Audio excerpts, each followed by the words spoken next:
Hello, welcome to Liam's Library, blah blah blah. Heads up, this isn't the Green Mile review. You know, I told you my next review was going to be the Green Mile. I've told you that twice.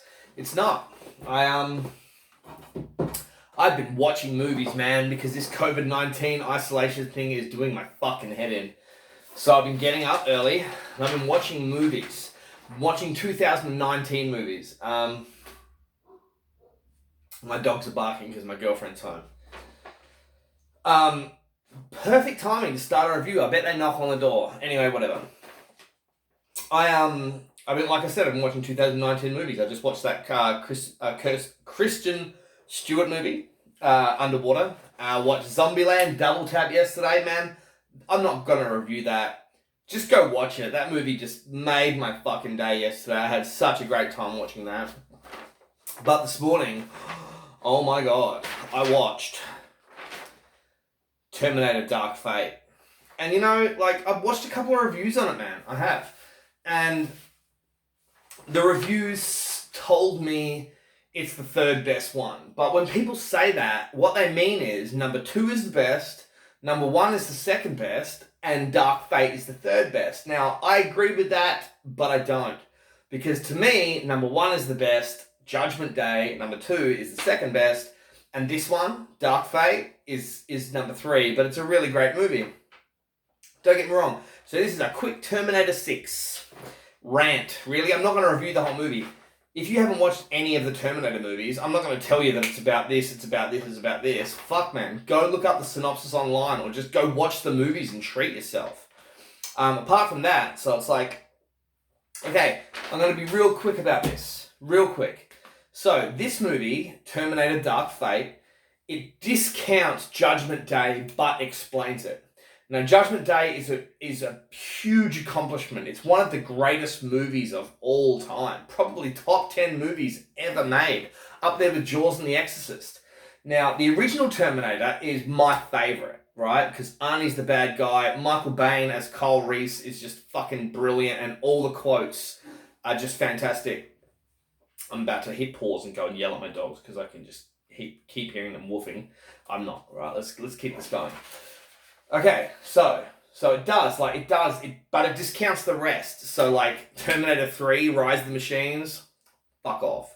Terminator 4, Salvation, oh my god, fuck off Sam Worthington and fuck off Christian Bale. Terminator 5, Genesis, wow, the timeline in that was stupid as shit. Like, wow, if you weren't confused and you didn't find 20 plot holes in that movie, there was something wrong. So, one thing that annoyed me straight off the bat, it's not Skynet, you know what I mean? Because Sarah Connor did stop Judgment Day, which in continuation is cool. Like, it actually makes sense. But it pisses me off that they're not fighting Skynet this time. But Skynet comes back into it. So to me, it's like having Sarah Connor and this new Terminator save this chick, like it's doing Terminator 1. You know, when Michael Biehn is trying to save Sarah Connor from the 101. And that's perfect. That's you know, paying homage to the original.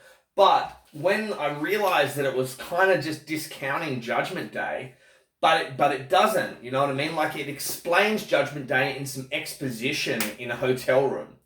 And when Sarah Connor explains that, Linda Hamilton, like, you're like, come on, like, Judgment Day was such a big deal. You can't just have her explain it in 2.5 minutes of dialogue. You can't.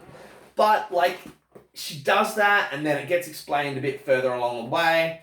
So that's cool. It was okay. Like, it wasn't the best, right? So here we go. So it's like Arnold Schwarzenegger and Michael Biehn from part 1. Then you've got Robert Patrick, Linda Hamilton, part 2. And then, you know, like I said, fuck Christian Bale and fuck Sam Worthington.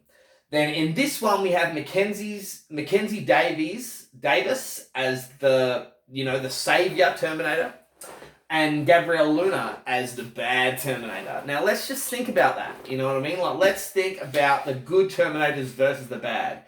In the first one, it's a human versus a Terminator. You know, Arnie versus Michael Biehn. In the second one, Arnie's the good Terminator. versus Robert Patrick, the bad Terminator. And, as soon as we saw Liquid Metal, we just couldn't believe how scary this thing was compared to Arnie just murdering cops by the hundreds. So they really... could you imagine being in the 80s and then the early 90s when you'd gone to the cinema to see Terminator and you didn't know whether Arnie was going to be the bad Terminator or the good Terminator? Like I said, this is just a rant. I'm not like saying anything really. I'm just talking Terminator. And I am discounting 3, 4, and 5. So they can just, if you're a 3, 4, and 5 fan, don't watch my review. Go watch a better movie, man. But what I did like was...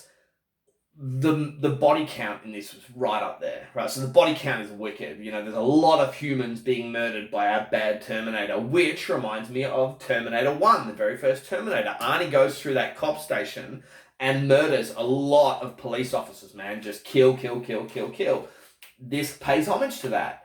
That's what I mean. So it's like, it explains the Judgment Day timeline, but it pays way more homage to Terminator 1. It really does. Like with body count, with Sarah Connor, with like come with me if you want to leave, even though nobody says that, which they kind of should have slipped that in. Instead of Sarah Connor saying, I'll be back, they should have had the female Terminator saying, come with me if you want to live. My heart would have jumped out of my chest. That would have been better. And like I said, the plot, just repeating that what humans have just done it again, and now that Skynet's destroyed, they build a new fucking thing, which isn't Skynet, but it's robots taking over the world. And it does sound kind of stupid until Arnie explains it. That man is a veteran actor. He's really blowing it out the park every time he opens his fucking mouth. You have a great time with that. But it's also, so it jumps into the future. And like the amount of times you've watched Terminator 1 and Terminator 2, and it's like, no, John Connor is the leader of the Resistance. It's like, yeah, and he speaks up and he says stuff, and that just turns the tide. Well, in this, we actually get to see the leader of the Resistance speak and actually give some half-decent dialogue which would turn the tide and speaks to our fellow humans against rising up against the robots. And that was refreshing. That was refreshing to see that. So yeah, like I said, I want to talk about its ending, how it ties into Sarah from part 1 and John from part 2, but I won't. There you go. So look at me, I'm reading my ending. So I don't want to talk about the ending. I don't want to give shit away because this is a new movie. I'm terrible at that. But let me say, Sarah Connor fighting off the 101 when he's in machine form and Bane is dead and it's just keeps coming back. That is just apparent in this movie's climax. But it's also it's got your Arnie stuff and all your heart from the end of Judgment Day, when it's in the lava and the thumbs up. That doesn't happen. So I'm not going to tell you what does happen, but it's got that feeling, it's got that heart, it really does. Now, like I said, the Genesis timeline is fucking retarded. And come on, think about it. So our good Terminator's name is Grace. And this is and in Terminator 1 it was Reese, Cole Reese, and this is Grace. So it's Grace. It's Reese. It's they're completely different names, but associations. There were associations, and I appreciated that. It didn't seem like a gimmick. I appreciated that little touch to the fans like myself who are fucking old men. And I remember that, the early 90s. Yeah, okay, but when I first turned this movie on, so I'm not going to give away the ending, but I first turned this on and straight away it just shows you a wicked clip from Judgment Day. And come on, Linda Hamilton in Judgment Day is just fierce, man. Her fucking acting is stellar. In this, she's kind of creepy. It's almost like she is who she's portraying in this movie. I remember watching an interview with Arnold Schwarzenegger and Linda Hamilton recently on my phone, on YouTube. No, not on YouTube, on Facebook. Where Arnold Schwarzenegger is telling everybody not to be a girly man and to go to the gym. What's your excuse, And Linda Hamilton's sitting there next to him. And she only speaks 3 or 4 times, but she just seems like she's not all there. Like the character in this fucking movie. Not all there. Whereas in Terminator 2 Judgment Day, man, fucking Linda Hamilton is just fucking doing chin-ups and busting you up and how's the fucking knee, and she's very intense. So like I said, in the intro of this movie, you get Sarah Connor talking about Judgment Day, and that's what I mean. So, like, to discount Judgment Day and make this new robot uprising pissed me off. But they did it well, so I was very entertained. This movie ain't gonna win no fucking awards. And I didn't Google shit, so maybe it did win awards, but like, I had a great time. Don't get me wrong, I was yelling at my fucking computer screen the whole fucking time I watched this. But like, it was no Judgment Day, and it was certainly no groundbreaking original Terminator. You know what I mean? Like, do you know what I mean? Like, to discount Judgment Day, you know, like all the other movies tried to explain it. Fuck them. But Judgment Day, as far as I'm concerned, 1 and 2.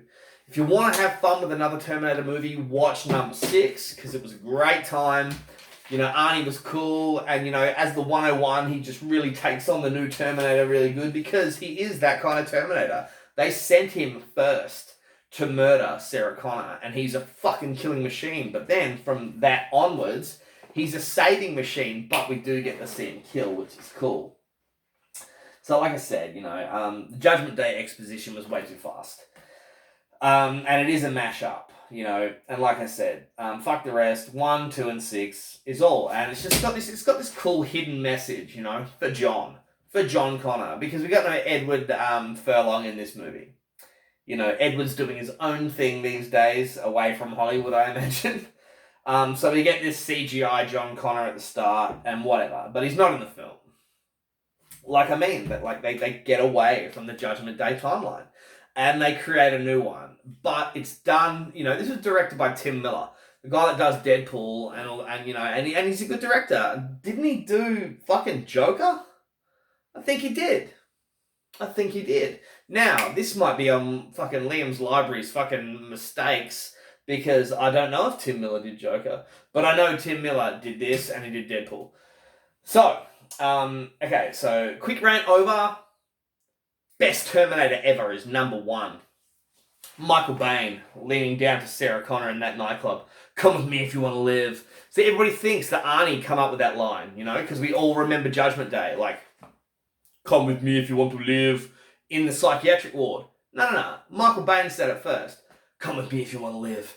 And then, because in Judgment Day she just doesn't know whether she should trust this fucking monster that she watched murder 100 people and try to kill her so badly that this is the position she's in, she still gives the Terminator her hand when he says, come with me if you want to live. And that was probably programmed into him by John. You know what I mean? Because, like, so all that stuff adds up. 1 is a brilliant masterpiece. 2 ties everything together and is an award-winning ass kicker. 3, 4, 5, go fuck yourself. 6, man, what an entertaining movie. Brings you back to all your favourite characters. I'm shitty about the Judgment Day timeline, even though it does explain it and pull itself back from that. But 1, 2, 3, okay, fuck it. I'm going to knock this review on its head. Go watch number 1, just for old time's sake. Watch number 2 for the rest of your life, because nobody is a scarier Terminator than Robert Patrick, the T-1000 liquid metal. But if you just want something new and you really want to revisit some old friends, watch Terminator 6 Dark Fate. You'll have a good time. Okay, so tune in next week when I actually finally do Book to Film, The Green Mile by Stephen King and Frank Darabont. Okay, take care of one another. Read some good books and watch some great fucking movies. Bye-bye.